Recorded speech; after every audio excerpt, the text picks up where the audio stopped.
Bonsoir à tous et bienvenue pour cette séance des dialogues de la salle Labrouste. Merci à vous d'être venus en ce si beau soir de juin, qui manifestement conduit à préférer être dans les parcs et les jardins, ce que je peux comprendre, mais vous avez la chance d'être ici présent et de pouvoir profiter de la discussion qui va se dérouler ici entre Charlotte Guichard et Sébastien Allard. Et vous avez bien fait de ne pas être dans un parc et jardin parce que ça va être certainement beaucoup plus intéressant et beaucoup plus important. Deux mots peut-être en introduction pour dire que l'INHA est tout à fait ravi de continuer ce cycle. C'est la dernière séance de cette année académique, je suppose. Oui, ça l'est. Le cycle reprendra à l'automne sur ce même rythme de rendez-vous mensuel autour d'un ouvrage, d'une publication récente, avec à chaque fois l'auteur de l'ouvrage en question ou le directeur d'ouvrage et un interlocuteur. Et pour cette séance, je suis particulièrement heureux d'accueillir à la fois Charlotte Guichard, à qui l'INHA et un jury plus large viennent de remettre à l'occasion du dernier Festival de l'Histoire de l'Art le prix Bloch pour son livre « La griffe du peintre », qui va faire l'objet de cette discussion, et Sébastien Allard, conservateur général du patrimoine, directeur du département des peintures du Louvre. Pour nous, c'est important aussi de réaffirmer ces collaborations serrées que nous avons avec le Louvre tout au long de l'année dans de nombreux programmes. Et puis même, là, très récemment, aussi à l'occasion du Festival de l'Histoire de l'Art, à l'occasion de l'exposition qui se déroule encore pour quelques semaines au château de Fontainebleau. Je veux leur laisser la parole le plus rapidement possible, mais je voudrais dire quelques mots à propos de l'un et de l'autre, ou de l'une et de l'autre.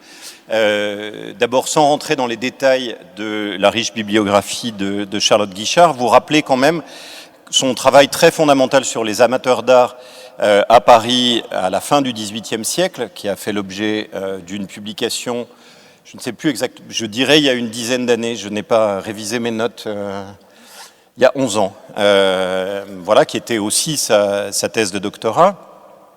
Et puis depuis, deux publications particulièrement importantes, il y en a plus, mais j'ai dit que j'irais assez rapidement. Donc après avoir décrit un milieu très complexe de collectionneurs, leur rapport avec les artistes, leur rapport avec une description aussi du système économique et institutionnel qui entoure ou qui caractérise le monde de l'art à Paris à la fin du XVIIIe siècle.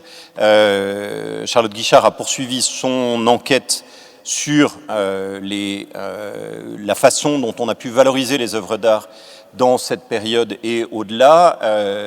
D'une part, alors je ne sais pas si c'est valorisation des œuvres d'art, mais celle des artistes, avec une recherche et un ouvrage sur la question de la signature, sur un certain nombre de signatures que l'on trouve à Rome sur différents sites ou aussi sur différentes œuvres d'artistes présents et qui viennent s'inscrire dans une histoire, et donc comment la valeur est le résultat de cette inscription dans une histoire. Et puis son dernier ouvrage, La griffe du peintre, qui reprend cette importance accordée à la signature pour la situer de façon un petit peu différente, c'est-à-dire pour regarder à la fois comment la signature du peintre et la mise en valeur d'une identité individuelle de l'artiste concourent à lui assurer une place dans l'histoire de l'art, mais aussi dans le marché et dans l'espace social qui est celui de la France en particulier à la fin du XVIIIe siècle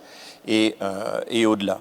Pour dialoguer avec elle, nous avons invité Sébastien Allard, qui est plutôt un spécialiste du premier XIXe siècle, donc on est en quelque sorte dans la période qui suit. Je citerai notamment, mais là encore parmi d'autres publications, à la fois le commissariat d'exposition pour l'exposition de la Croix l'année dernière au Louvre, mais aussi ses ouvrages sur la peinture de la période romantique, donc le 1er 19e siècle, autour du Suicide de Gros, les peintres de l'Empire et la génération romantique, qui est paru en 2011 et qui a été Grand Prix de l'essai de l'Académie française, ou encore un ouvrage plus ancien, qui est à peu près contemporain du premier ouvrage de Charlotte Guichard, sur Ingres et son enseignement, son cercle et la façon dont il a pu fonctionner. Mais Sébastien Allard, par ailleurs, est aussi, et c'est un autre lien indirect avec l'INHA, a été aussi le commissaire de l'exposition Valentin de Boulogne et d'autres expositions, et a montré du reste l'ampleur de ses intérêts, de ses compétences, lorsque aussi il a accompagné Patrice Chéreau dans l'exposition que celui-ci avait réalisée au Louvre quelque temps avant sa mort. Je ne vais pas là non plus rentrer dans beaucoup plus de détails, c'est pour donner une sorte de cadre général et expliquer pourquoi nous sommes non seulement heureux, mais aussi fiers de les accueillir l'un et l'autre dans cette salle La Brousse. Je voudrais simplement rappeler que l'ensemble de ce programme sur toute l'année se déroule grâce à la participation active des équipes scientifiques de l'INHA qui font un ensemble de propositions qui sont ensuite sous-pesées, émondées, équilibrées, etc. par Pauline Chevalier, qui est conseillère scientifique au département des études et de la recherche à l'INHA, et par Olivier Mabille, qui est conservateur à la bibliothèque de l'INHA. Tout cela pouvant se réaliser grâce aux services techniques et aux services communs de l'INHA, et en particulier au service des manifestations, qui est ici représenté, que je veux remercier extrêmement chaleureusement. Sans plus attendre, je passe la parole à Charlotte Guichard et à Sébastien Allard. Merci d'être ici.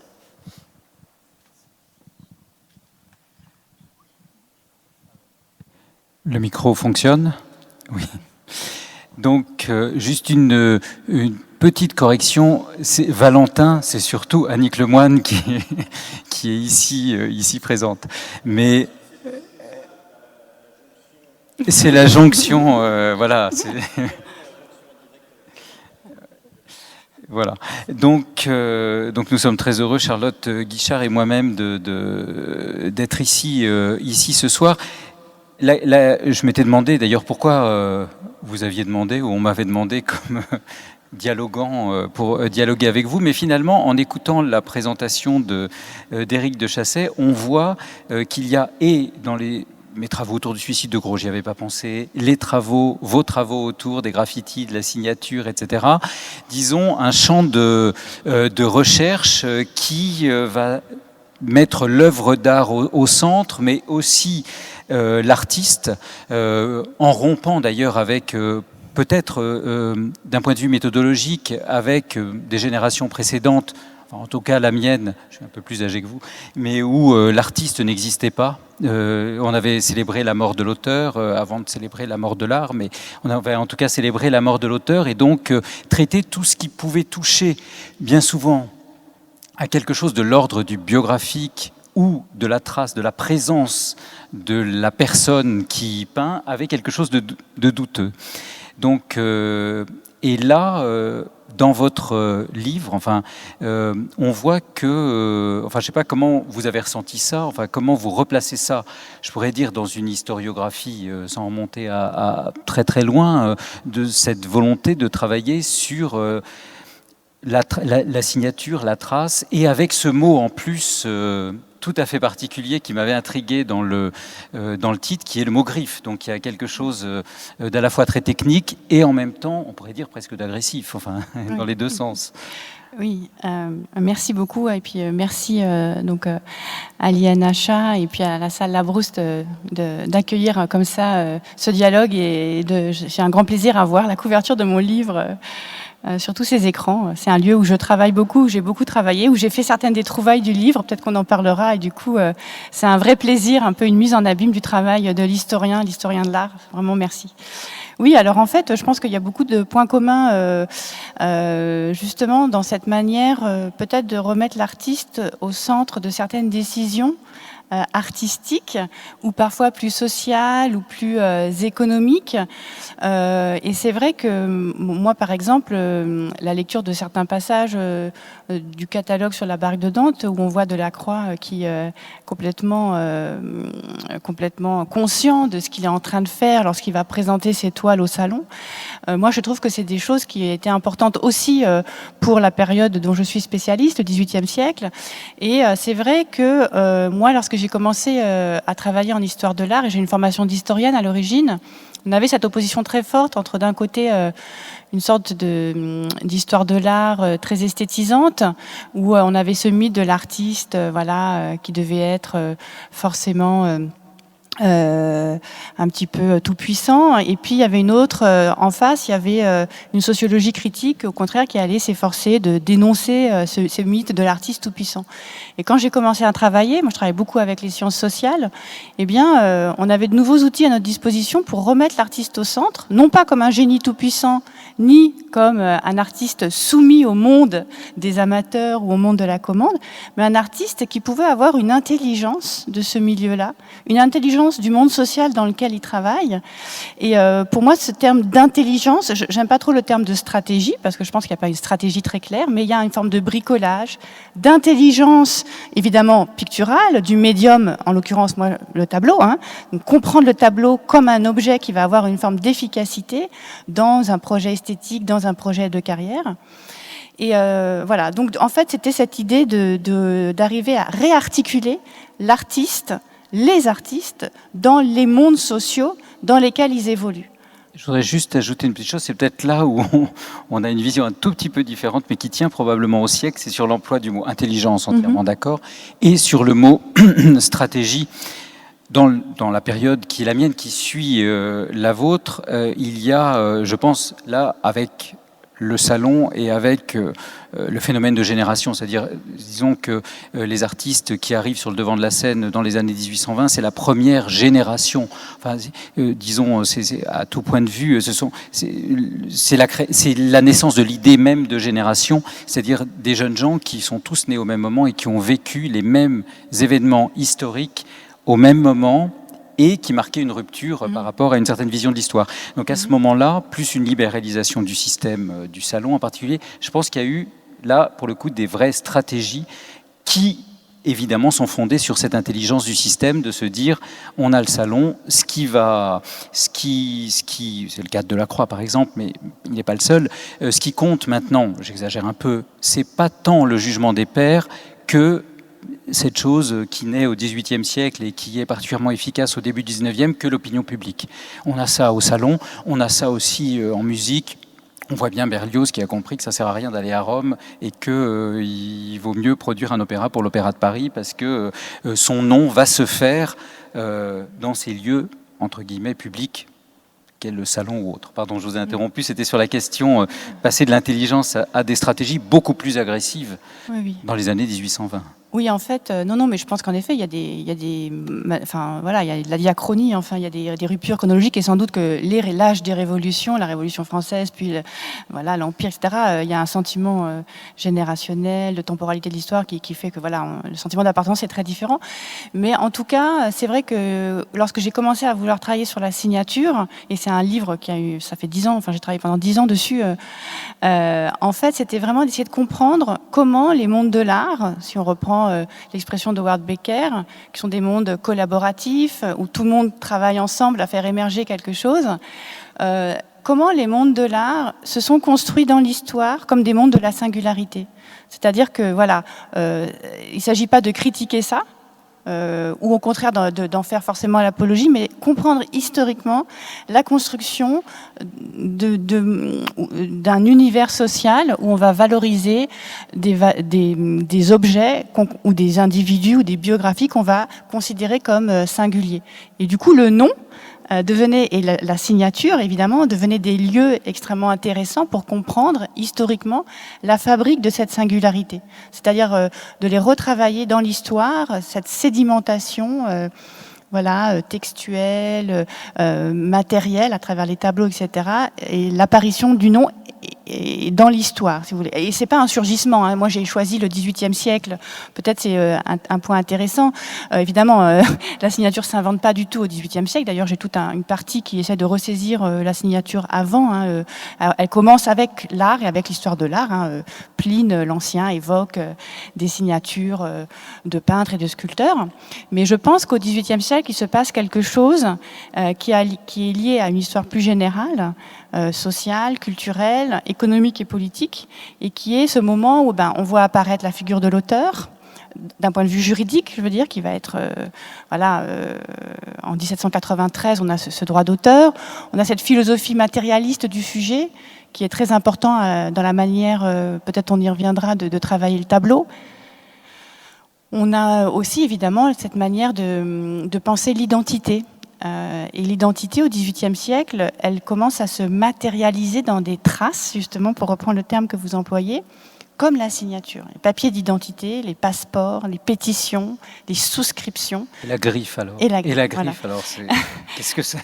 Voilà. Alors, donc voilà, tout ça fait que la signature au XVIIIe siècle, elle prend une importance dans toute une série de domaines, quoi. Voilà. Et donc, il y avait...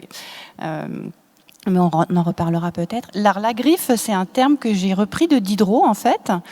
Diderot utilise ce terme dans son salon de 1769 à propos de Chardin. Donc Chardin qui est la couverture. Ah oui, il faut que je montre mes tableaux.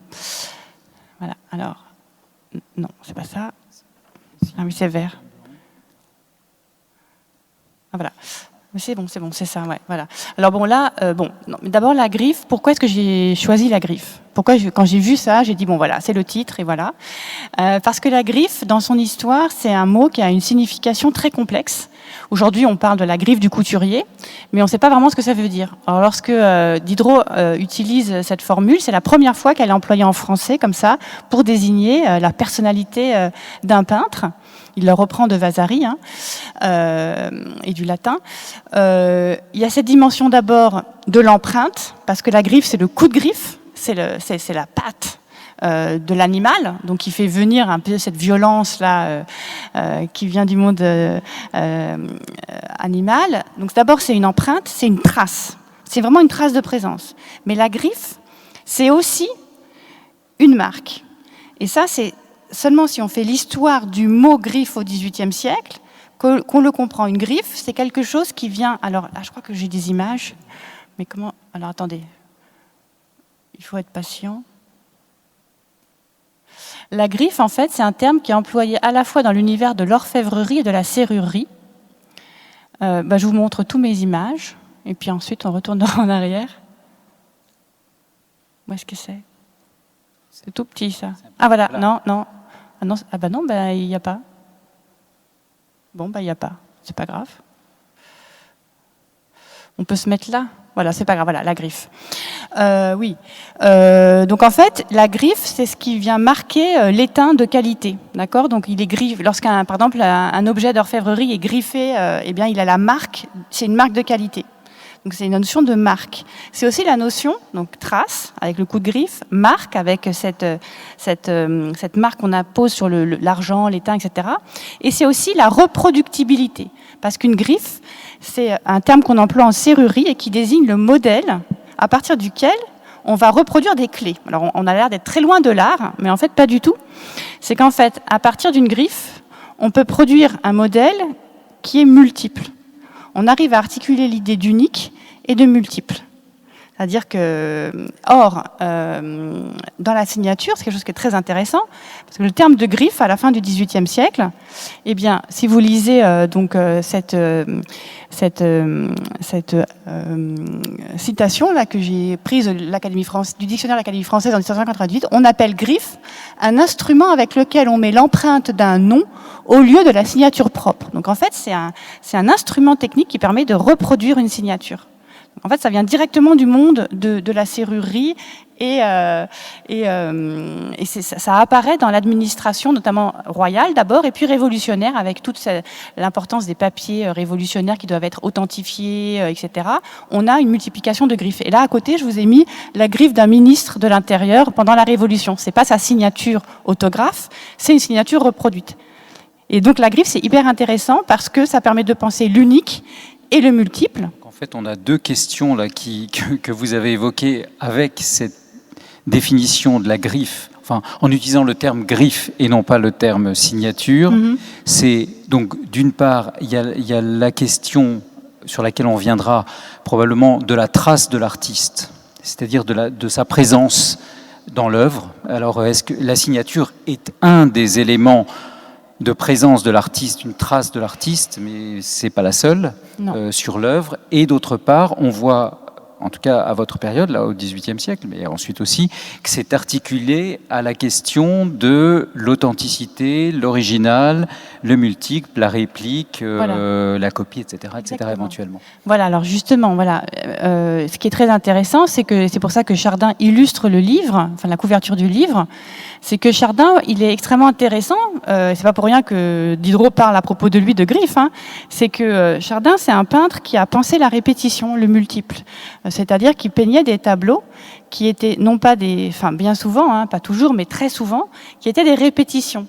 Alors un des exemples que j'utilise dans le livre, c'est celui de la pourvoyeuse, et qui a été un peu le point de départ en fait de mon enquête sur la signature. La pourvoyeuse, c'est un tableau qui existe en 3 exemplaires, enfin en trois versions, répétitions. Alors aujourd'hui, il est à Berlin, il est à Paris et il est à Ottawa. Et alors, dans les 3 tableaux, la signature est au même endroit. Alors, voyez là, c'est vraiment des tableaux qui sont identiques. Voyez ? Là, on a la 3e répétition.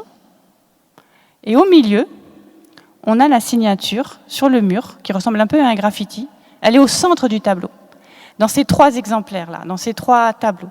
Et donc, je me suis dit, mais pourquoi il met sa signature 3 fois au même endroit et au centre du tableau ?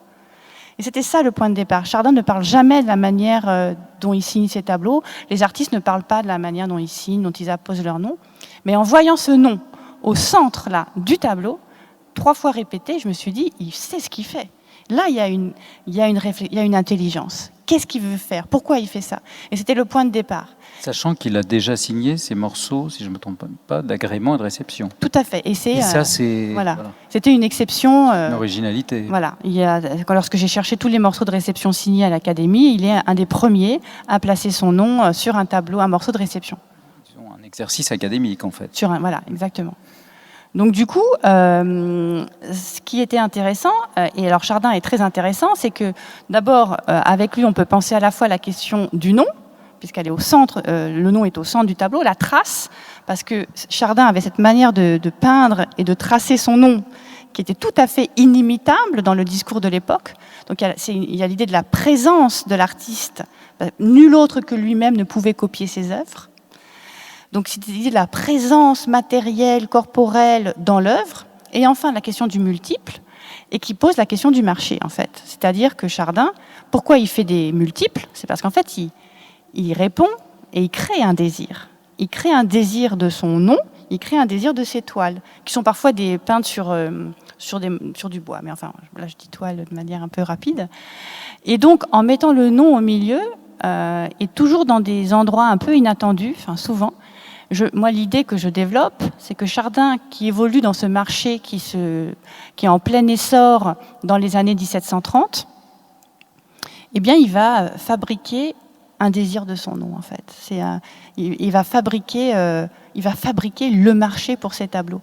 Et il faut comprendre que dans les années 1730, c'est pour ça que le livre commence dans ces années-là, il y a 2 choses majeures qui se développent en même temps, qui sont d'une part le salon, et d'autre part les ventes aux enchères. Les ventes aux enchères, c'est très intéressant. Alors, ça, c'est 2 historiographies, en fait, qui communiquent pas tellement dans l'histoire de l'art. On a souvent l'historiographie du salon, puis l'historiographie du marché. Je rajouterais peut-être juste une hypothèse, j'en sais rien, je ne suis pas 18e, mais si aussi à cela s'ajoute une question qui est de l'ordre du statut social, est-ce qu'il ne signe pas aussi, de façon aussi visible et aussi élégante, parce qu'il s'exprime dans un genre mineur ? Donc, et le fait qu'il ait signé son morceau de réception, il est reçu dans un genre mineur. Est-ce que c'est pas aussi une revendication d'artiste? C'est une question, hein, c'est pas du tout une affirmation. Une revendication d'artiste. Je suis peintre, même si je m'exprime dans un genre mineur. Si, je pense que vous avez tout à fait raison. C'est-à-dire, moi, j'analyse, c'est mon côté un peu historien, un peu le côté le salon, voilà, les ventes aux enchères et tout. Mais de fait, là, il y a une revendication, enfin, ou plutôt une affirmation d'auteur, en fait, qui est moi, Chardin, je peins donc ces scènes de genre qu'on a vues, ou ces natures mortes, on peut les voir ensuite, mais je revendique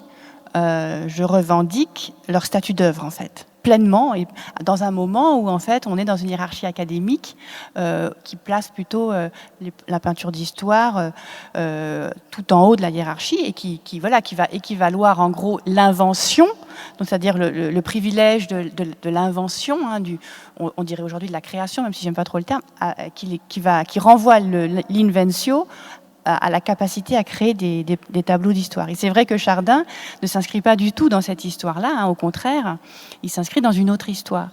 Et donc, pour moi, Chardin, il est inaugural, parce qu'il est aussi un des premiers, enfin, sinon le premier avec Boucher, François Boucher, à voir ses œuvres passer en vente publique. Ça, c'est quelque chose qui est très important pour moi. C'est que de son vivant, en 1745 exactement, à la mort d'Antoine de la Rocque, le propriétaire du Mercure de France, il avait 10 tableaux de Chardin dans sa collection, ce qui est énorme. Il aimait beaucoup Chardin. Et du coup, Chardin, il va voir 10 de ses œuvres mises en vente publiquement. C'est-à-dire qu'il va faire l'expérience de la cote. C'est un des premiers artistes en France. Alors, en France, parce qu'à Amsterdam, Rembrandt avait déjà expérimenté ça. Il avait déjà vu ces tableaux mis en vente aux enchères à Amsterdam au XVIIe siècle. Mais je trouve cette idée de l'expérience de la cote, en fait, voilà, qu'est-ce que ça veut dire de voir ses œuvres mises en vente dans un univers où toutes les œuvres étaient commandées. On est dans un univers de la commande. Donc voilà, le caractère inaugural un peu de Chardin est important de ce point de vue-là. Et pour revenir sur la question de la trace, il y a aussi et sur le fait que Chardin, on pourrait faire un saut, c'est pas une sorte d'obsession de ma part, mais c'est un bon exemple autour de la croix. Maintenant, je passe à autre chose, mais c'est qu'on voit bien que finalement la signature de Chardin s'inscrit dans l'espace, bien souvent dans l'espace de la représentation, gravée sur une pierre, gravée sur une table, etc. Et donc cette griffe, cette signature, on pourrait se dire que certaines fois, elle est inscrite dans l'espace de la représentation, et d'autres fois, elle introduit une rupture violente, parfois, entre le spectateur et l'espace de la représentation. C'est ce qui se passe sur la signature que vous aviez montrée de la croix dans la Liberté. Qui signe en rouge. On ne voit que ça. C'est pas du tout une affirmation politique, le rouge à l'époque, etc. À ce moment-là, c'est peut-être une affirmation avec le bleu, blanc, rouge, parce que tout le tableau est construit autour du bleu, blanc, rouge, le drapeau de la Révolution. Mais là, on voit que la signature, la griffe, là c'est une griffe aussi, d'une certaine manière dans son sens violent, s'intercale entre le spectateur et l'espace de la représentation, c'est-à-dire l'artiste est là. Et c'est pas ce que fait Chardin, et on pourrait dire que cette signature, n'est qu'un des éléments de la trace de l'artiste, puisque la trace de l'artiste, si on remonte aux études de Rozan, autour de Titien, etc., c'est aussi le fait qu'on voit les coups de pinceau, qu'on voit le métier, et donc chez beaucoup d'artistes romantiques, donc un petit peu plus tard en réalité, les spectateurs de l'époque ont été extrêmement gênés en se demandant ce qu'ils voyaient. C'est-à-dire, il dit, on voit un tableau, d'accord, mais ce sont des tableaux qui ne sont pas finis. Ce sont des esquisses, et des esquisses monstrueuses, parce que ce sont des esquisses qui font de 3 mètres sur 4. Donc, parce que, en fait, pour revenir à cette question de l'invention, ou de la manière dont on signe, quelquefois en écrivant Inuenit, si je remonte à des choses très anciennes, quelquefois en écrivant Fakebat, il a inventé, donc Inuenit renvoie plutôt du côté de l'esprit, enfin de l'invention, du côté d'une hiérarchie des genres qui place en son sommet la peinture d'histoire, et le Fakebat renvoie à quelque chose de l'ordre de la matérialité de la peinture. Donc ce que je crois, en tout cas dans ces questions des griffes et des signatures, c'est qu'il y a cette tension entre l'invention, notamment sur des artistes qui s'expriment dans des genres mineurs, sur cette tension entre l'invention et la fabrication, en fait. Et que dans des tableaux où la trace de l'artiste se voit à travers le fer, si je puis dire, donc à travers le coup de pinceau, pour exagérer, en fait, on est à la fois devant une œuvre finie. La signature, c'est la fin de l'œuvre, normalement. Disons, dans ces périodes anciennes, c'est peut-être pas le cas aujourd'hui, mais on signe, l'œuvre est terminée. Et en même temps, avec des œuvres qui apparaissent comme pas finies, immédiatement, alors qu'elle est finie et qu'on vous la présente comme finie, et que l'artiste s'interpose, on vous renvoie à une forme d'origine qui est celle de l'esquisse, qu'on ne signait pas normalement. Oui, tout à fait. Merci d'articuler si bien avec la question de la trace et de la présence. Pour moi, une des grandes originalités du nom comme trace dans le tableau au XVIIIe siècle, justement, c'est de véhiculer ce discours de la présence. C'est-à-dire que, c'est peut-être un peu compliqué, mais en fait, dans le nom, il y a plusieurs idées. Dans la signature, il y a plusieurs idées. Il y a la signature comme nom, comme marque. Et on va y revenir quand on parlera de l'atelier, je pense. Lorsque la signature est un nom ou une marque, ça renvoie à l'invention, à celui qui a inventé la composition. C'est-à-dire que c'est la figure de l'auteur, en fait, l'auctorialité. Lorsque on appose son nom sur un tableau, c'est qu'on revendique l'auctorialité sur ce tableau. Et ça, c'est très ancien, ça remonte à l'Antiquité. Mais il y a quelque chose au XVIIIe siècle en France qui se passe, c'est que ce nom-là dit quelque chose qui est du ressort de la trace, de la présence. Et par exemple, c'est pour ça que j'ai inséré les tableaux là de Fragonard. Ces tableaux-là, si vous voulez, ils sont complètement emblématiques de ce que vous évoquiez. On y voit le coup de pinceau, on y voit la présence de l'artiste, qui est vraiment manifestée. Voilà. Et la signature, elle est quasiment illisible, en fait. Et d'ailleurs, on ne peut pas la lire. C'est-à-dire que si vous allez au Louvre, là, vous vous approchez de ces tableaux, vous essayez de lire le nom, vous ne pouvez pas. Alors là, je l'ai agrandi, c'est une photo de restauration. On ne sait pas s'il y a écrit Frago, Fragao, Fragogo, Fragoa. Et ça apparaît dans plusieurs tableaux de Fragonard. Pourquoi ? Qu'est-ce que ça dit ? Ça dit la présence de l'artiste. Lui seul peut poser son nom comme ça. Aucun assistant ou collaborateur de l'atelier ne pourrait ainsi mettre son nom dans la pâte, si vous voulez. Ici, la signature, on ne peut pas la lire, on peut juste la regarder. Elle est picturale, en fait. Et donc, il assène à son spectateur sa présence. Et s'il peut le faire, c'est parce que ce type de tableau n'est pas exposé au salon.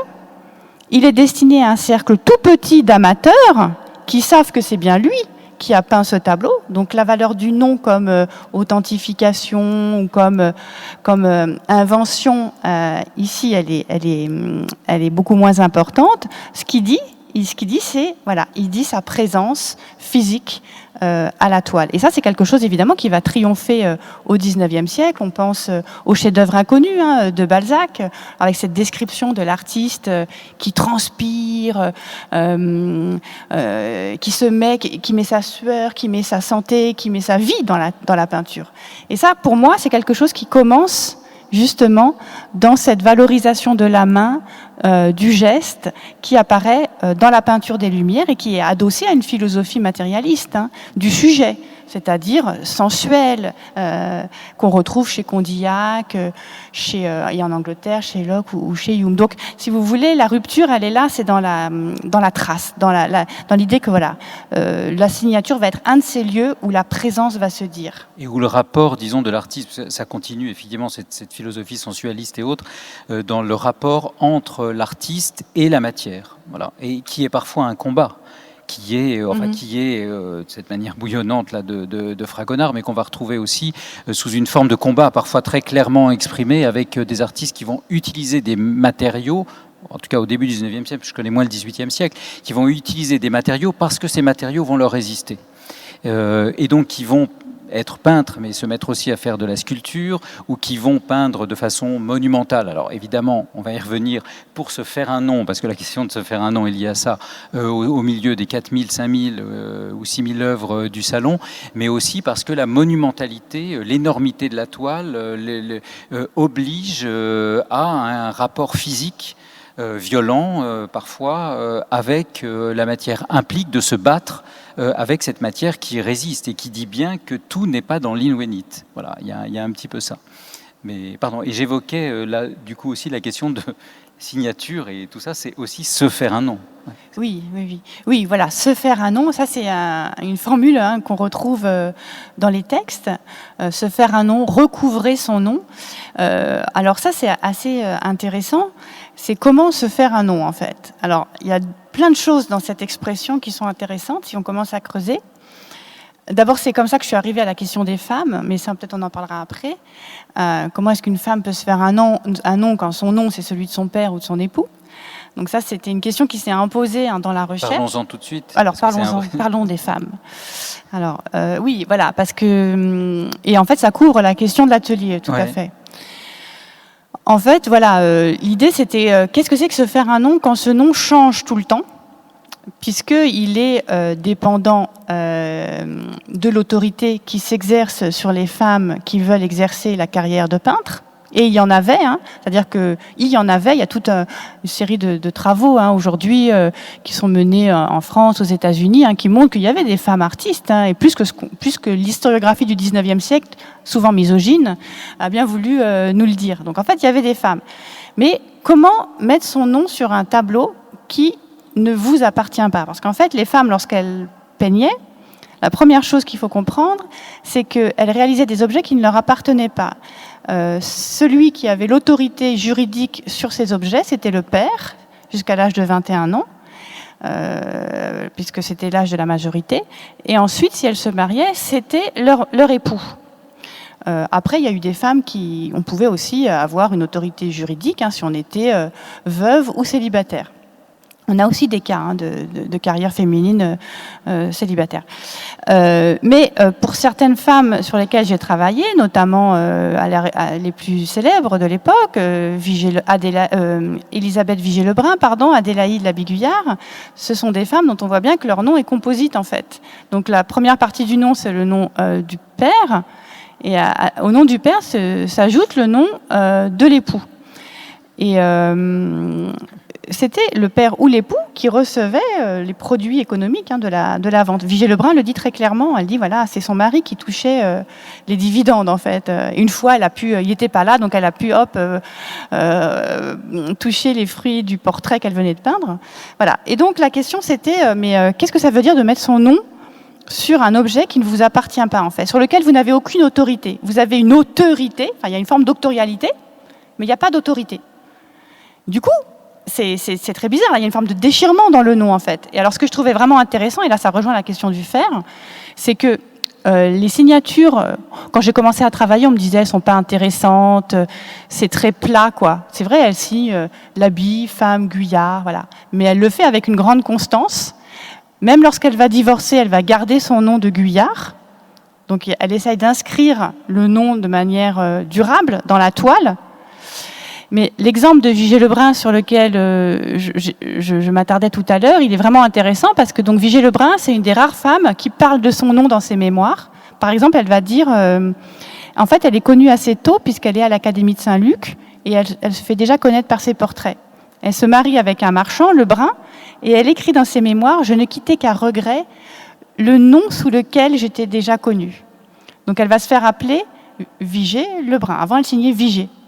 Et lorsqu'elle signe, elle a une manière vraiment très très particulière de signer. Tous ces tableaux du Louvre sont signés comme ça. Et puis j'avais enquêté avec les spécialistes de Vigée-Lebrun comme Joseph Bayot, etc. Elle grave son nom dans la peinture fraîche. Et ça, à l'époque, David va copier ça, mais personne ne fait ça. C'est-à-dire que, alors voilà, j'ai pris la photo moi-même, donc c'est pas très. Vous voyez la couleur claire qu'on voit, c'est la sous-couche picturale en fait. En fait, et on sait. On a des sources, elle gravait son nom avec un canif.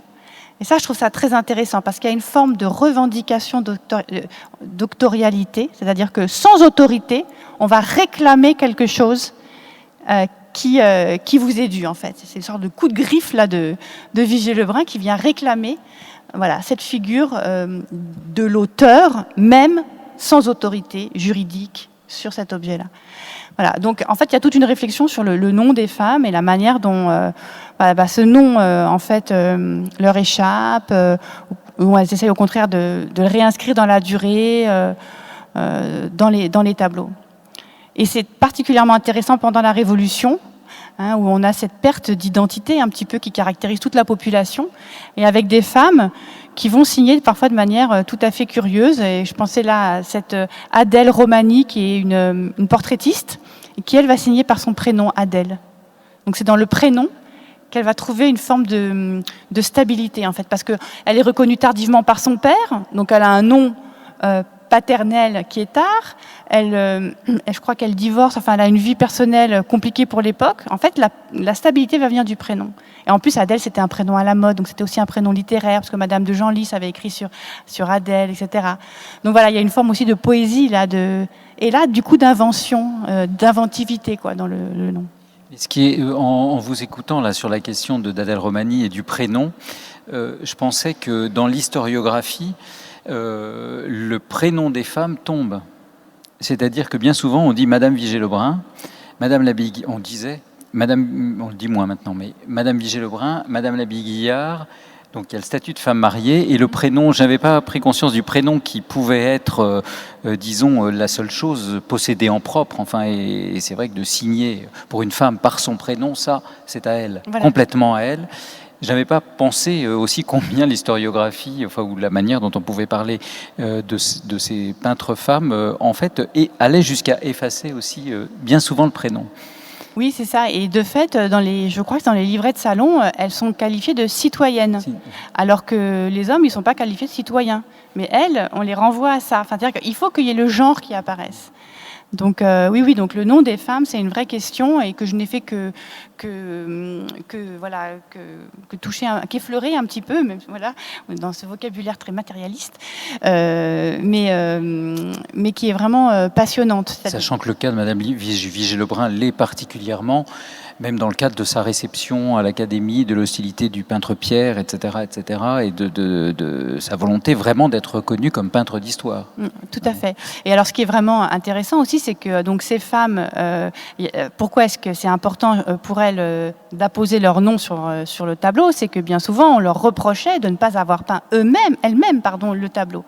C'est-à-dire qu'il y avait un reproche, justement, qui était le reproche de l'autographie des toiles. Comme les femmes n'avaient pas accès à l'enseignement académique, notamment celui du nu, etc., et qu'elles étaient formées bien souvent par leurs frères, leur père ou leur époux, on disait dans les critiques de salon de l'époque, voilà, un tel, c'est un prête-nom en fait. Voilà, on disait c'est pas elles qui ont réalisé leur toile. Alors que, par exemple, on savait bien que Pierre, il travaillait sans doute en atelier et il n'avait pas réalisé lui-même sa toile. Mais ce n'était pas un reproche qu'on faisait aux hommes, puisque la logique de l'atelier, David, voilà, il travaillait avec un atelier, avec des assistants, des collaborateurs. Il avait fait ses preuves au moment de la réception, mais ensuite il avait un atelier. Donc les toiles, alors là c'est un des arguments du livre, elles sont bien souvent allographiques en réalité. C'est-à-dire que David va mettre son nom sur une toile, comme aujourd'hui, je ne sais pas, Murakami va signer, mais c'est pas lui qui a réalisé le tableau, c'est l'atelier. Donc là, le nom, c'est la marque, c'est l'atelier, c'est l'autorialité, mais c'est pas la présence. Et ça, c'est quelque chose qui va venir comme une critique chez les femmes. Donc les femmes, pour être reconnues comme autrices, il faut qu'elles prouvent qu'elles ont fait elles-mêmes leur tableau. Et ça, c'est quelque chose qui est une singularité dans les mondes féminins. Et alors, c'est pour ça, je pense, que Vigée-Lebrun, elle a besoin d'affirmer sa présence à la toile. Elle a besoin de dire, ça c'est moi qui l'ai peint. Voilà. Et on retrouve ça dans d'autres carrières sur féminines. Le bois. Là, c'est du bois. Voilà, c'est du bois. Oui, je sais. Voilà. Madame Vigée-Lebrun peint sur ça, c'est du bois. Elisabeth Vigée-Lebrun peint sur des bois en plus de très mauvaise qualité, alors que c'est des œuvres magnifiques. Mais je ne sais pas pourquoi. Mais ça renvoie du coup. Là, ce que vous évoquiez elle doit prouver qu'elle l'a peint elle-même, et sur la question de l'atelier, l'allographie, comme vous dites, c'est aussi le lien entre la signature et finalement ce concept assez moderne d'authenticité. Oui, voilà. Ouais. Qui aujourd'hui est un des fondements, même juridiques. La signature est un des éléments, des fondements de ce qu'est l'authenticité d'une œuvre d'art. Ce qui n'a pas du tout l'authenticité comprise comme l'œuvre réellement peinte, complètement faite par l'artiste, qui n'a pas toujours été une œuvre sortant de l'atelier, pouvait être considérée au XVIIe siècle comme une œuvre authentique, d'une certaine manière, ou plutôt le concept d'authenticité, tel que nous l'entendons aujourd'hui, n'avait pas de sens à l'époque. Oui, tout à fait. C'est-à-dire que le concept d'authenticité, eh bien, il a une histoire, en fait, tout comme la conception autographique de la peinture. Donc, en fait, un historien a écrit que l'exigence d'authenticité a augmenté au fil des siècles, en fait. C'est-à-dire qu'aujourd'hui, on considère qu'un tableau est, je vais dire par exemple, de David, de Rembrandt, etc., si c'est Rembrandt, David, qui a réalisé lui-même le tableau. L'intégralité du tableau, voilà. Alors c'était la grande controverse sur les Rembrandt, hein, quand on a travaillé sur le Rembrandt Research Project, on a vu qu'en fait Rembrandt, il faisait il y avait des autoportraits de Rembrandt qui n'avaient pas été peints par Rembrandt. Donc ça venait bousculer notre conception actuelle de l'authenticité. Donc moi j'ai un petit peu lu tous ces travaux et donc je me suis un peu interrogée sur cette conception ancienne de ce qui était original ou authentique. Et en effet, David, par exemple, qui s'inscrit dans cette logique de l'atelier ancienne, hein, notamment l'atelier renaissant et puis de l'âge classique, etc., eh bien, David, il reconnaît comme siennes des œuvres qu'il n'a pas peintes, mais que ses collaborateurs ont réalisées. Simplement, ce qui prédomine là, dans la figure de l'auteur, c'est l'auteur comme celui qui a inventé la composition. Puis ensuite, il va déléguer ou il va laisser certains de ses assistants ou de ses élèves favoris, dans le cas de David, réaliser tout ou une partie de la peinture. Par exemple, on a un exemple intéressant. Il y a une répétition en plus petit du Serment des Horaces de David, qui est signée par David, au même endroit que l'original du Louvre, mais dont on sait qu'elle a été peinte par Girodet. Donc voilà, donc là on a cette sorte de discordance en fait entre l'autorité, la figure de l'auteur, et l'autographie. Et ça tient à l'histoire de l'atelier, qui est très ancienne. Et alors, en fait, ces deux histoires, elles sont en tension, elles ne s'excluent pas. C'est-à-dire que David, alors je vais peut-être vous montrer, David, il va à la fois peindre, ça je vous montre. Voilà. En fait, David, il est vraiment intéressant. C'est comme ça, quand on travaille sur des tableaux, on se dit, quand même, David, il est intéressant. Ah non, mais pas quand même. Non, mais si, parce que des fois, on dit, oh là, David. Non. Bon, mais voilà, David, il y a des tableaux. On sait donc que c'est l'atelier qui les a réalisés de manière partielle ou totale, même si ils sont signés et ils sont revendiqués par David comme étant les siens à la fin de sa vie, parce qu'il a fait une liste des œuvres qu'il a peintes. Et puis, il y a des tableaux qui sont vraiment peints par David. Et voilà. Et là, il y a une revendication autographique. Et alors, voilà, c'est pour ça que j'avais placé La mort de Marat, parce que je trouve un tableau vraiment intéressant. C'est que La mort de Marat, c'est un tableau qui existe en plusieurs versions. Vous voyez, là, il existe aussi. Donc, il a l'original de David, le tableau qui avait été réalisé pour l'Assemblée constituante, qui est resté dans l'Assemblée, à côté du président de l'Assemblée, est aujourd'hui à Bruxelles. Ce tableau porte l'inscription « À Marat, David, l'an 2 ». Donc, il y a une dédicace et il y a le nom de David. Il existe d'autres versions de ce tableau dont on sait qu'elles ont été réalisées par des membres de l'atelier. Donc, une version qui est conservée au château de Versailles, une autre au musée des Beaux-Arts de Dijon, celle du Louvre, voilà, et celle de Reims. Donc, il y a 4 répétitions du tableau. Dans les 4 répétitions, jamais on ne voit la dédicace ni le nom. C'est-à-dire que et alors là, il y a toute l'histoire du tableau qui ressurgit, évidemment. C'est que lorsque David, qui est un homme, au moins, qui est plus un homme politique qu'un artiste, lorsqu'il peint La mort de Marat, parce qu'il est vraiment au cœur de la vie politique française, lorsqu'on lui demande de peindre Marat, l'assassinat de Marat, il a quelques mois pour le faire, il peint le tableau, l'original, en quelques mois. Il met son nom dans la toile, à la fois comme homme politique. David, ici, c'est un homme politique qui s'exprime, hein, et c'est pour ça qu'il peut prendre ce droit un peu exorbitant, hein, de dédicacer ce tableau à Marat au nom de la nation, David. D'accord ? Il signe, c'est-à-dire sa signature d'artiste prend son efficace du fait qu'il est un homme politique. Ça, on peut pas. C'est vraiment central dans le tableau. Et donc, en revanche, dans les autres tableaux qui vont être réalisés plus tard et qui vont servir à d'autres lieux, il va demander à ses élèves assistants de les peindre, mais eux, là, ils ne mettront pas le nom de David. Donc, c'est cette toile-là qui devait aller à l'Assemblée, qui a été à l'Assemblée constituante, qui est signée, et là, qui dit quoi ? Qui dit la présence de David dans le tableau, qui dit son engagement physique dans ce tableau, et donc son engagement politique. En fait, c'est une signature qui signe le protagonisme politique de David. Vous voyez, c'est pas juste je mets mon nom, voilà. Non, il y a vraiment quelque chose là qui est de l'ordre de l'engagement et de la participation active dans ce tableau qui est une œuvre d'art, mais qui est aussi une œuvre politique. Et ensuite, les autres avatars là ne porteront pas le nom de David parce qu'il ne s'y est pas mis comme il s'est mis dans ce tableau-là. Et c'est là que voilà. Certains porteront juste l'exemplaire du Louvre et celui de Reims, je crois, porte la phrase « N'ayant pu me corrompre, ils m'ont assassiné ». Voilà, c'est ça, exactement. Une sorte de peinture parlante qui remplace Amara David. Voilà, tout à fait. Et donc du coup, ce qui est intéressant à travers cette figure-là de David, et puis bon évidemment ce tableau, hein, La mort de Marat, qui est saisissant et sur lequel on a envie d'écrire forcément lorsqu'on travaille sur ces objets-là, eh bien c'est que David, il nous permet de comprendre plein de choses en fait. D'abord qu'un artiste, il peut avoir différentes... alors, est-ce que c'est des stratégies ou en tout cas, il évolue dans un espace des possibles. C'est-à-dire, est-ce qu'il va faire lui-même son tableau ? Ou est-ce qu'il va demander à un assistant ou un élève de le peindre, une fois qu'il a l'idée ? Et, voyez, et là, David, eh bien, ce que je trouve intéressant, c'est qu'en étudiant sa signature, je lui redonne une forme d'agency, on dirait, une capacité d'action. C'est-à-dire, alors, ce tableau-là, c'est moi qui vais le peindre. Celui-là, celui qui va aller à l'Assemblée, c'est moi qui le peins. Celui-là, c'est pas moi qui vais le peindre. Vous voyez ? Et donc là, il y a tous ces choix qui ressurgissent. Et donc, ce que je trouve intéressant, c'est que moi, j'avais beaucoup travaillé sur les amateurs en thèse, où j'essayais de comprendre le lien entre l'artiste et l'amateur, et c'était plutôt l'amateur qui était sur le devant de la scène dans ce premier livre.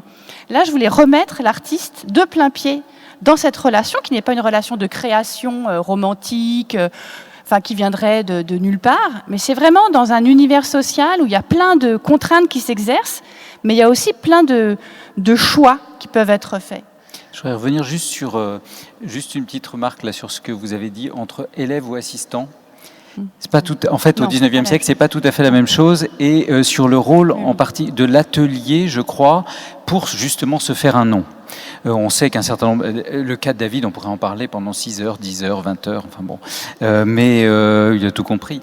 Et c'est que en fait, l'atelier est aussi un moyen pour les artistes de se faire un nom. C'est-à-dire, on est élève de David. Les élèves de David, c'est une sorte de caste, on est élève, etc., etc.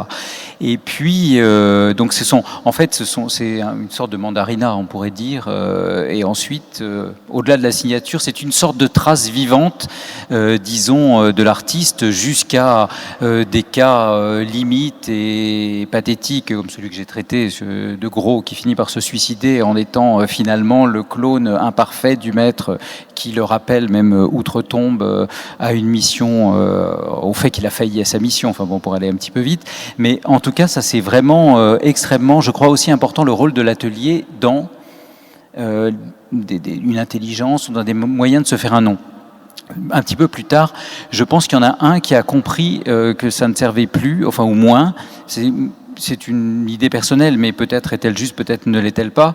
Je pense qu'un artiste comme Delaroche, qui a abandonné d'une certaine manière l'art de peindre pour être transmis par la photographie et la gravure, je pense qu'il ferme son atelier à la suite d'une histoire, des éléments biographiques sur lesquels on ne revient pas, mais aussi parce que je pense qu'il avait parfaitement compris que pour se faire un nom, et ça a marché, c'était le peintre le plus célèbre de toute l'Europe, l'atelier ne suffisait plus et que maintenant on avait des moyens modernes de diffusion qui étaient la photographie et la gravure. Enfin, la gravure et la photographie. Donc le rapport, en fait, pour se faire un nom, là on déborde un peu le cas de la signature, mais quand on voit que dans certains livrets de salon, il y a écrit « élève de David », enfin à côté du nom, ou « élève de monsieur Untel », ça c'est la première remarque. La deuxième remarque, c'est « élève et assistant ». Ingres, l'atelier d'Ingres, par exemple, est un atelier qui permet au nom d'Ingres de rayonner même au-delà de la mort, enfin on dirait d'Ingres d'une certaine manière. Et la différence entre élève et assistant au XIXe siècle va commencer à vraiment, par exemple, un artiste comme Delacroix n'a pas d'élève. Il a des assistants. Et il y a toute une histoire autour de la galerie d'Apollon où la salle Borde, enfin un de ses assistants dit que c'est lui qui a peint les 3/4 du plafond de la galerie d'Apollon, ce qui repose la question de l'auteur. Voilà. La restauration nous a montré que c'était pas du tout vrai. Et en fait, c'est parce qu'il était simplement un assistant et non pas un élève qui était censé perpétuer le nom et la grande manière du maître. Oui, merci de me corriger. C'est vrai que... Non, je vous corrige pas, c'est que c'est au 19e que ça se... Non, mais je pense que même élève assistant, voilà, c'est des mots, en fait, collaborateurs, qui ont leur signification et qui renvoient à une certaine manière aussi d'écrire l'histoire de l'art. Donc, en fait, c'est vrai que, voilà, il faut être assez rigoureux. Alors, je suis tout à fait sensible à cette remarque.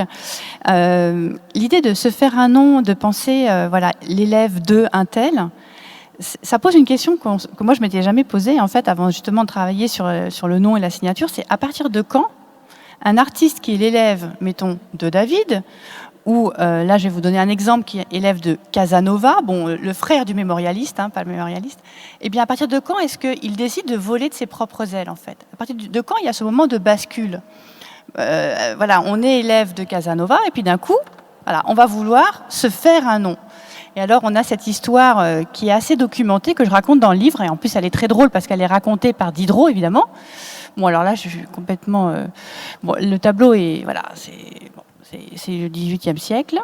Donc, un tableau de Philippe-Jacques Louterbourg, qui était un élève de Casanova. Et donc, en fait, ce qui est très intéressant, c'est qu'un jour, il décide de se présenter à l'Académie royale de peinture, sous son propre nom. Et alors, Diderot raconte l'histoire. Il arrive à l'Académie, il présente je ne sais plus combien de toiles, incroyables, vraiment formidables, etc. Donc, certains membres de l'Académie pensent que ce n'est pas lui qui les a peints, ces tableaux. Donc, on l'isole en loge, il fait un très beau tableau. Il se présente à l'Académie, il est reçu, et voilà un des premiers tableaux qu'il expose au salon. Je crois que c'est son premier morceau au salon. Et Diderot décrit la signature, alors on peut voir là, la signature, là je la grossis évidemment, mais elle est en lettres capitales, ce qui n'est pas du tout la forme habituelle, nouvelle du XVIIIe siècle, on signe plutôt en cursif, parce qu'il y a justement cette histoire un peu de la trace, enfin voilà. Donc et Diderot dit, il met son nom en gros sur le cadre et sur la toile Louterbourg. Et il commente, alors c'est très drôle, il raconte l'histoire. Un jour, il s'échappe de l'atelier de son maître, il se présente à l'Académie avec 20 tableaux de la même force et se fait recevoir par acclamation. Il a fait, tout en débutant, une cruelle niche à ce Casanova chez qui il travaillait. Parmi ces tableaux, il en a exposé un petit avec son nom Louterbourg, écrit sur le cadre en gros caractères. Alors, c'est pas le tableau que je vous ai montré, celui-là, je l'ai pas retrouvé. C'est un sujet de bataille. C'est précisément comme s'il lui dit à tout le monde, messieurs, rappelez-vous ces morceaux de Casanova qui vous ont tant surpris il y a 2 ans. Regardez bien celui-ci et jugez à qui appartient le mérite des autres. Voilà. Donc c'est formidable parce que c'est très joliment raconté. Donc en fait, voilà, Louterbourg veut recouvrer son nom. C'est ça qu'il y a dans les sources. Et donc il va mettre son nom en gros. Et du coup, Casanova se trouve... il perd toute la force de son atelier, puisque celui qui était son élève, et non pas son assistant, et qui faisait en fait l'identité stylistique de ses peintures, s'en est allé. Et du coup, dans les salons qui vont suivre, Diderot va s'amuser de la faiblesse des tableaux de Casanova. Alors, je croyais que j'avais mis la signe, mais je la retrouve pas. Ah oui, voilà. Ah, monsieur, qu'est devenu votre talent? Votre touche n'est plus fière comme elle était, votre coloris est moins vigoureux, votre dessin est devenu tout à fait incorrect. Combien vous avez perdu depuis que le jeune Louterbourg vous a quitté, etc. Et donc voilà, ce qui est très drôle, c'est que normalement, c'est ce que vous dites, en fait, l'élève doit reproduire la manière du maître. Et là, en fait, c'est le contraire qui se passe. C'est que c'était l'élève qui avait imprimé son style à l'atelier du maître. Et du coup, là, il part et voilà, il aura la carrière qu'il aura d'ailleurs, mais qui est une carrière. Voilà, mais justement, pour revenir un peu à ce qu'on disait au début, une question un petit peu méthodologique, j'y avais pas pensé avant, mais en voyant en repensant au cas de Lauterbur, c'est que ce rapport maître-élève, se débarrasser du maître, ça c'est vraiment une question qui est importante pour recouvrer son nom, comme vous dites. Finalement, ce rapport maître-élève a aussi imprégné complètement l'histoire de l'art. Et certains artistes ont eu du mal à recouvrer leur nom parce qu'ils étaient élèves d'eux, quand bien même ils avaient eu une attitude parfaitement transgressive par rapport à l'enseignement du maître. Je vais donner un exemple. Traditionnellement, on va vous dire David, Ingres, l'académisme, Géricault, qui est à peu près contemporain, un petit peu plus vieux que Delacroix, Géricault, Delacroix, la modernité. Et en fait, si on regarde bien précisément les choses, Ingres était tout à fait transgressif. C'était même pas un élève, c'était un traître dans l'atelier de David. Il y a une phrase de David à je ne sais plus qui quand il est à Bruxelles, où d'un côté son vrai élève Gros, il lui dit surtout ne venez pas me voir, vous n'avez jamais produit un tableau. C'était un peu un sale type, il faut quand même dire. Vous n'avez jamais produit un tableau, attachez-vous à faire un vrai tableau, c'est-à-dire un tableau d'histoire, donc ne venez pas me voir. Et il recevait tout le monde, et il reçoit un étudiant belge qui lui dit je vais aller à Paris, et il lui dit n'allez pas voir Monsieur Ingres, il a du talent, mais c'est un homme très dangereux. Et bon, ça c'est de l'anecdote, mais ce qui est amusant, c'est que, enfin ce qui est amusant, ça ne l'est pas vraiment, mais c'est que l'historiographie elle-même reproduit le rapport de domination, bien souvent du maître à élève, jusqu'à construire des histoires de l'art linéaires, comme celle qui mène de David à l'académisme en passant par Ingres. Oui, tout à fait. C'est vraiment ça. Et merci de souligner cet aspect un peu méthodologique parce que c'est pour remettre une forme d'écriture de l'histoire de l'art qui soit plus, qui soit débarrassée justement de ce caractère très linéaire, très évident, presque téléologique. C'est-à-dire que à chaque fois, il y a des espaces des possibles qui s'ouvrent pour tous ces artistes lorsqu'ils sont dans l'atelier du maître ou lorsqu'ils décident de se lancer dans la carrière. Et je trouve ça très important parce qu'aujourd'hui, devant la peinture ancienne, et c'est vrai qu'elle intéresse moins sans doute que l'art contemporain, mais dans la peinture ancienne, on trouve beaucoup de choses extrêmement importantes pour comprendre aujourd'hui les mondes de l'art. Et tous ces artistes qui sont aujourd'hui canoniques, voilà, qu'on trouve dans les musées, etc. Moi, j'ai voulu un petit peu restituer ces choix, ces questions, ces incertitudes, cet espace des possibles. Et donc cette agency, en fait. C'est-à-dire que Ingres n'a pas toujours été Ingres, David n'a pas toujours été David, Lauterbur aurait pu rester Casanova s'il n'avait pas fui l'atelier du maître. Et je pense qu'à travers ces traces, ces gestes dans la peinture, on peut retrouver les fils de cette histoire qui se sont un peu perdus dans une écriture voilà, justement plus surplombante et plus linéaire, comme vous disiez. Je crois que c'est une bonne conclusion, non, me semble-t-il. Enfin, tout est ouvert, donc ce sont des champs infinis. Voilà. Je ne sais pas s'il y a des questions, peut-être, ou des...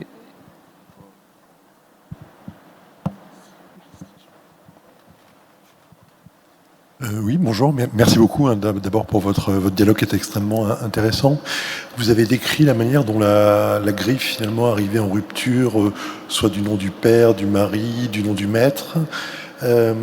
Comment ça se situe par exemple par rapport au nom ou à la figure du commanditaire ou du mécène?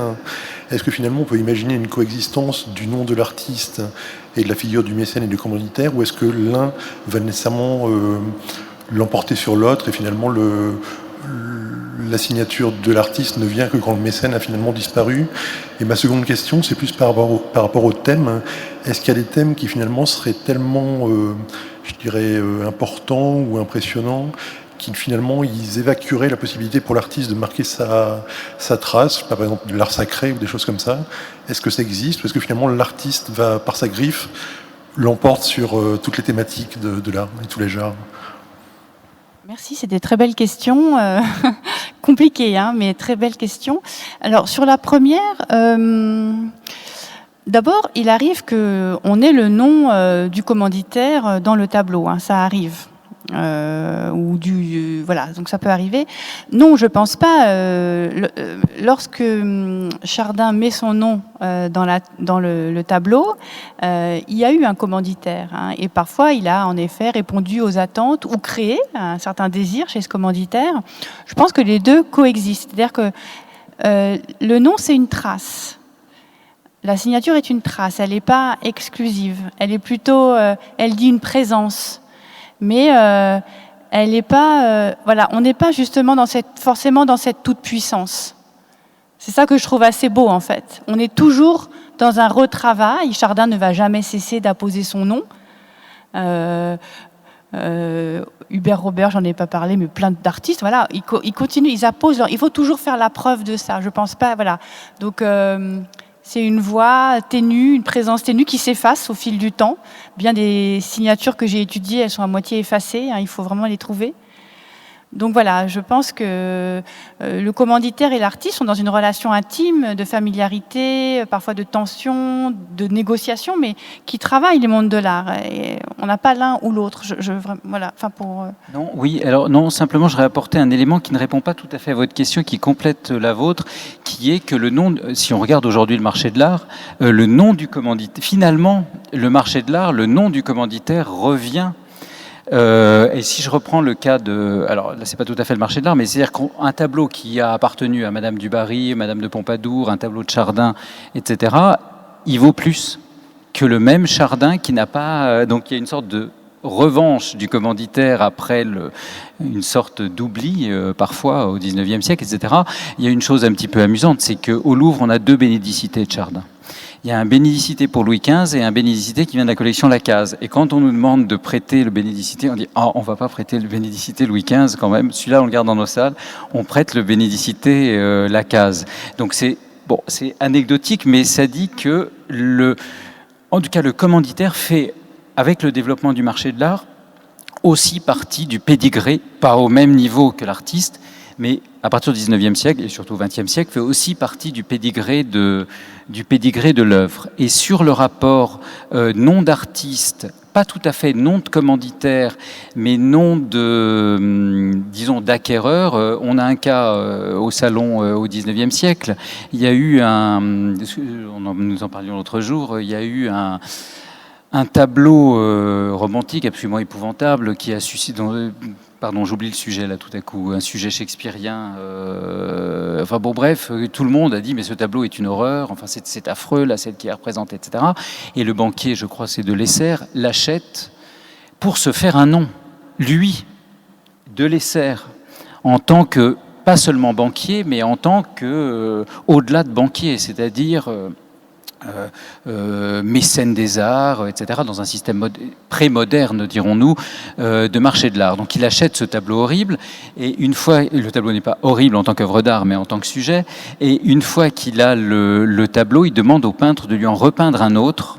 Il lui rend le tableau en disant non, ça c'est franchement je peux pas mettre ça chez moi, mais repeignez-moi un tableau plus agréable à regarder, mais voilà, donc en fait dans cette stratégie de l'artiste pour se faire un nom, la stratégie de l'artiste pour se faire un nom en peignant un sujet horrible dans un grand format et se faire marquer au salon, a rencontré la stratégie non pas d'un commanditaire mais d'un acheteur, d'un banquier qui voulait se faire un nom au-delà de sa simple profession de banquier comme mécène des arts et aussi associer son nom à une forme de modernité. Pardon, c'était bon. Oui, c'est essentiel, la question du pédigré, bien sûr, dans cette relation-là. Sur la question du nom et des œuvres sacrées, par exemple, alors c'est toujours pareil, hein, on ne peut pas faire une histoire linéaire. Hein, c'est ça qui est intéressant, c'est pour ça qu'on est dans des mondes de la singularité. Et on peut quand même essayer de raconter des histoires, de faire des démonstrations, mais il faut toujours restituer cette complexité. Il y a à la fois un mouvement de sécularisation des œuvres religieuses qui fait que, en effet, on va pouvoir apposer son nom, Et puis, il y a voilà, il y a deux mouvements un peu contradictoires, des pièces religieuses sur lesquelles on n'appose pas son nom. Et puis, moi, j'étais très étonnée de voir que les grandes toiles qui sont dans les monastères, les églises, etc., c'est là qu'on va trouver les signatures les plus proéminentes, en fait. Moi, je pensais que dans les églises, les artistes n'allaient pas mettre leur nom, mais en fait, les églises, ce sont les premiers lieux. C'est ça, pardon, c'était intéressant. C'est là qu'on expose les tableaux, et c'est là que les artistes donnent à voir leur nom. Alors vous allez dans certaines églises parisiennes, vous allez voir des tableaux du XVIIe ou du XVIIIe siècle, vous allez au Louvre, voir les tableaux de Restou, de Jouvenet qui ont été confisqués pendant la Révolution et qui sont au Louvre, et vous avez des signatures. Alors moi je suis allée au Louvre avec mon double décimètre, enfin celui de ma fille, et j'essayais de loin de mesurer, ça fait 20, 30, 40 centimètres. C'est très très large parce que les églises n'étaient pas éclairées, parce que donc en fait, même des toiles religieuses dans des lieux religieux, eh ben, on mettait le nom parce que c'était un lieu d'exposition. Parce que le salon dure, je ne sais pas combien de temps il dure au XVIIIe siècle, mais 2 mois. Oui, voilà. C'est comme ça, alors que l'église, le tableau y est pour... Et puis avant le salon, il fallait bien montrer et donc c'était même, ça préexistait au salon en fait.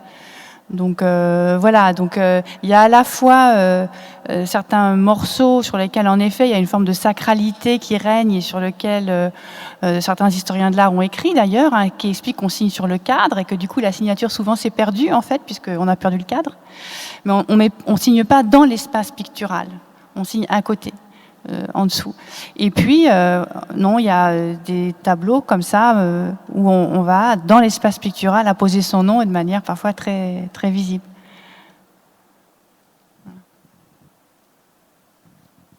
D'autres questions ?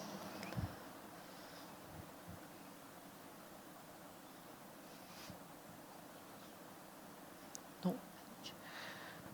Bon, on va vous remercier beaucoup pour ce dialogue, et je voulais aussi non seulement vous remercier pour ce dialogue et vous inviter, c'est l'ouvrage est extrêmement riche, et vous inviter voilà à le lire pour approfondir aussi ce qui a été dit ce soir. Donc merci beaucoup à tous les deux. Merci à vous. Et le prochain dialogue aura lieu à l'automne, donc le 3 octobre. Et nous accueillerons Hollis Clayson exceptionnellement pour un ouvrage en anglais, mais le dialogue aura lieu en français, avec Hélène Valence et François Blanchetière. Et voilà, le programme de l'année prochaine sera disponible à la rentrée. Et donc merci à tous, merci encore aux équipes de l'INHA et aux équipes techniques de ce soir, et bel été, et puis à très bientôt en salle Labrouste, sachant que la prochaine séance est le 3 octobre, mais le week-end Journée du patrimoine, vous pouvez venir en salle Labrouste qui sera exceptionnellement ouverte. Voilà, à bientôt et bonne soirée.